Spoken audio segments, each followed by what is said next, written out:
Hello friend, my name's Rebecca.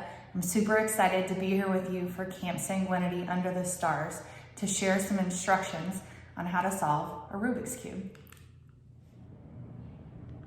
Now to follow along with this video, you're going to need a Rubik's Cube and the reference sheet that came along with it in the camp box. Now something about a Rubik's Cube. It can have 43 quintillion possible configurations. So the chances are, when we start, the way my Rubik's Cube looks isn't going to be the same as yours. But don't worry about that. By following the steps on the sheet and in this video, ultimately you're going to be able to solve your cube, whatever it looks like, whichever configuration it's in. I want to point out a few other things about your cube. First is, colors are always opposite each other. They always stay that way. So yellow is always opposite white. Blue is always opposite green, and red is always opposite orange. So when we have the instructions and you notice the way they're colored in, those colors are always going to be opposite each other. You can't solve it in a way that isn't the case. Similarly, the pieces are always in their configuration. So a corner piece is always a corner piece. You're never going to be able to move it and get that piece to go to the middle. An edge piece is always an edge piece, and a centerpiece is always a centerpiece. So those are some things when you think about it that actually might make it seem simpler than what it initially seemed. All right, so now we're going to start with a mix. So the first one is solving what we're going to call the white cross. And the way we do that is actually by starting with what we call the daisy. So you know a daisy has a yellow center and then white petals. So what I want you to do is find the 4 edge pieces that have white and position them next to the yellow center. So we already have one in its place. Here's one on the side here. So I'm going to turn it and then move it next to the yellow center. Look around. Here's another white edge piece. We move it next to the daisy, and then here's another white edge piece. So you can see yellow center, 4 white edge pieces. The corner pieces here are going to look different, and that doesn't matter. Don't worry about any other squares on the cube right now except for this daisy. So that's our first step. Next, what you're going to do is you're going to look at the side of that white edge piece and you're going to match it to the appropriate center square. So this one's blue. We're going to turn it to match the blue. Then we have that white daisy petal and 2 blue squares, and we're going to flip it around. Now you know that opposite the yellow, I already told you, is the white. So what we're doing is we're going to make a white cross on the bottom, but it's going to have those side pieces lined up appropriately. So back to our white daisy, which now has 3 petals. This one's already lined up with its centerpiece. So we're going to flip that around. We're going to take the yellow or the orange piece, match it to the orange center, flip it around, and then the green piece, match it to the green center, flip it around. So now, instead of looking at the yellow center, we flip it over and look at the white, and you'll notice I have this cross, and then down each side, I have 2 matching squares in the center of each side. And again, don't worry about any of the other edge pieces right now or the bottom layer. You're only worrying about that white cross and the pieces down the side. So that's step 1, solving for the white cross. Step 2 is to solve the white corners. And there aren't specific instructions for this. Again, it might be something you need to play with a little bit, but you're going to go find those other corner pieces and you're going to get them into the corner that they need to be in. Now you need to pay attention here. It needs to match. So for example, here's a white corner piece. I need to get it to a corner, but it also needs to be that the colors on the side match. So this one, for example, has green and red. So I'm going to turn it so the green piece is going to match, and I'm going to rotate it into its place. So now you can see I have green, red, white, all matching. Again, I'm just worrying about that top layer and also worrying about making sure that I keep it matched to the center square on the side as well. This might just take a little bit of practice, which is all right.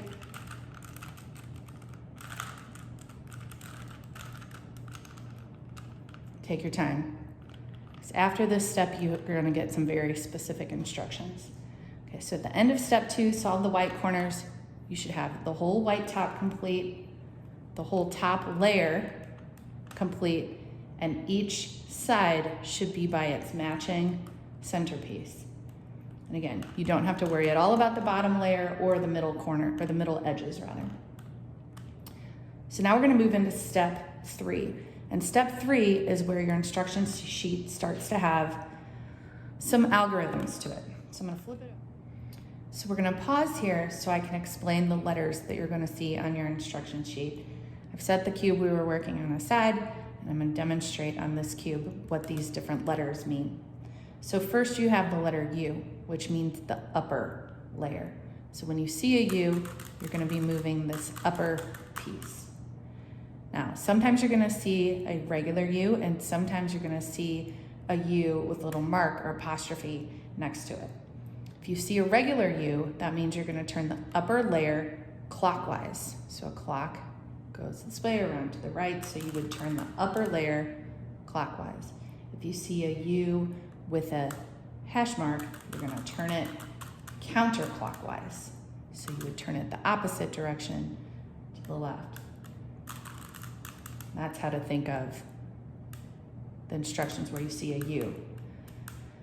When you see other letters, it's the same, clockwise or counterclockwise, but you need to think about it relative to that other face. So if you see an R, you're talking about the right face of the Rubik's Cube, and that could be turned clockwise or counterclockwise. An L would be the left-hand side. B would be the back of the Rubik's Cube, and F would be the front of the Rubik's Cube. We really don't use the bottom layer in these instructions. If we were going to, we would just have you flip the cube over. There are 2 other instructions that you could see. One is the letter M in some later steps. That's for the middle layer. So what that actually means is up and down, you would be turning the middle layer of the cube. And then the other instruction is the letter Y. That only appears once, and that means you would be rotating the whole cube. And in these steps, the letter Y has you rotating it counterclockwise. So you would be turning the cube so that the left-hand side of the cube now becomes the front. So we'll go back to the cube that we were working on. So here we go. We're gonna move on with step 3, and we're gonna give these instructions a try. So we're gonna flip the cube over. That was a step in 3. So now the white is on the bottom, so the yellow center is on the top. And what we need to do next is get any middle edge pieces into their right position. So you can see here's a middle edge piece. It's blue on one side, it's orange on the other. So that piece should really go here on this corner to match the blue to the orange. So you can see this piece has blue on one side and orange on the other. So it should really go here to match up with the blue on this side and the orange on the other. So I'm gonna use the top to left instructions in step 3, solving for that middle layer, because we need to move this piece from the top of the cube to the left-hand side of the cube. So that goes as follows. We turn the upper layer counterclockwise, the left counterclockwise, the upper layer clockwise, the left clockwise, the front counterclockwise, the left clockwise, the front clockwise, the left counterclockwise. So you can see now the bottom of the cube is still intact. The T-shapes that we had lined up are intact, but we've moved that blue and orange piece to its correct spot. So now we're gonna find another middle edge piece to move, and we have one here already. This one is blue and red, so it needs to go to the right-hand side of this panel. So I'm gonna follow the right instructions. up, clockwise, right, clockwise, up, counterclockwise, right, counterclockwise, front, clockwise, right, counterclockwise, front, counterclockwise, right, counterclockwise. And again, that piece is moved into its correct position. And at this point, all 4 middle edge pieces are solved and the bottom 2 layers are solved. Now you might have to take a couple extra steps to get to that point.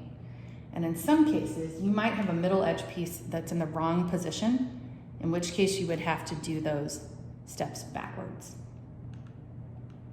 So now we're going to move on to step 4. And step 4, we're going to solve the yellow top part of the cube. Now, the step that you take here is going to depend on what yellows you already have in position. So you can see there are a number of examples on your sheet that show different configurations of the yellow. In this case, we have the bar. That's the closest match that we have to any configuration. So we're going to follow the instructions for the bar. And in this case, this is the front of our cube and the yellow bar goes across. So we're going to do front, clockwise, right, clockwise, upper level, clockwise, right, counterclockwise, upper layer, counterclockwise, front layer, counterclockwise. And now we have a new configuration, and it is called the fish. The fish is cool because the fish means we are getting pretty close to where we need to be. So with the fish, you want the fish's nose, I don't know if fishes have nose, the fish's head pointed down to the bottom left corner of the cube. And then you need to look at this corner piece and see if the yellow piece is facing you or facing the right-hand side. If the yellow piece is facing you, you are going to do a configuration called the right soon. As this follows: right, clockwise, upper layer, clockwise, right, counterclockwise, upper layer, clockwise, right, clockwise, upper layer around twice, right, counterclockwise. So you can see this solved the yellow top. Step 5 is we solve the corners. So the first step of solving the corners is you have to make some decisions. And what you need to do is figure out what's the best match that you get. And you can see in the examples that you might have one side that's completely solved, or you might have a side that has the corners solved. What I want you to do is to match that best side to the rest of the cube. So in this case, we're going to match these 2 green corners to the green side.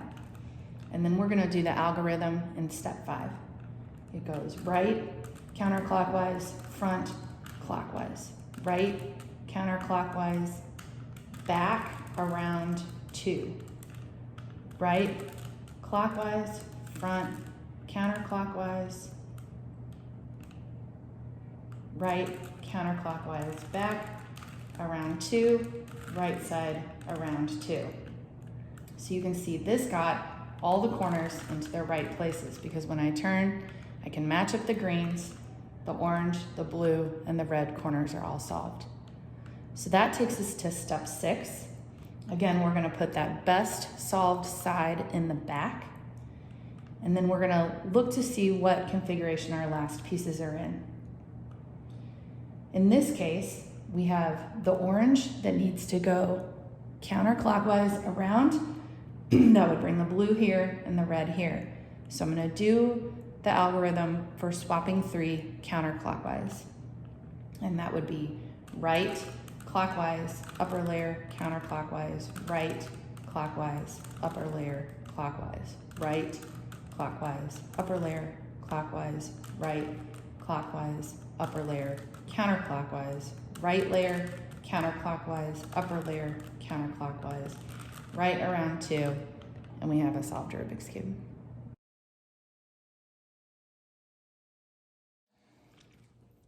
So now I want to show you some examples of things that might happen if things don't go quite as smoothly as they did in the last example. So this is on step 3. You might find that you need to move a middle edge piece up to the top before you do the top to left. So in this example, instead of doing the instructions for top to right, I'm gonna reverse it and I'm gonna move it from the right to the top. So what that's going to mean is that I'm gonna have to reverse the order of the instructions and the instructions itself. So if it says turn the right clockwise, I'm gonna turn the right counterclockwise.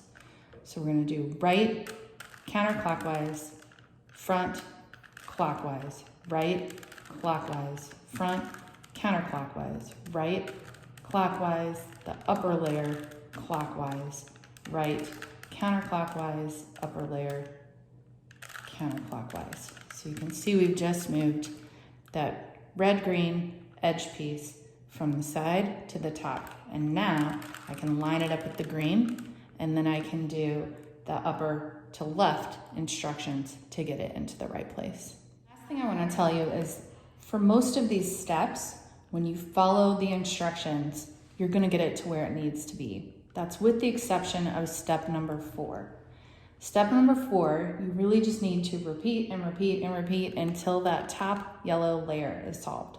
So for this example, we'll see what happens, how quickly it solves, but we're at the cross.